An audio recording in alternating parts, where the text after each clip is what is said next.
Ever wondered how to add countdown on Instagram story? Here's how.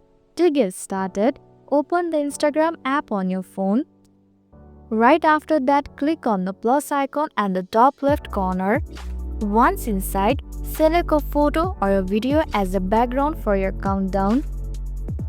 Following this, click on the sticker icon at the top. From the available sticker option, choose the countdown sticker. At this point, enter a name for your countdown and set the date and time for when you want the countdown to end.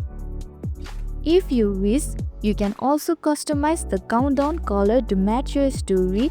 To do this, click on the color icon at the top. Once you are satisfied, hit done at the upper right corner. Finally, hit your story to publish it. And there you go. This is how to add countdown on Instagram story.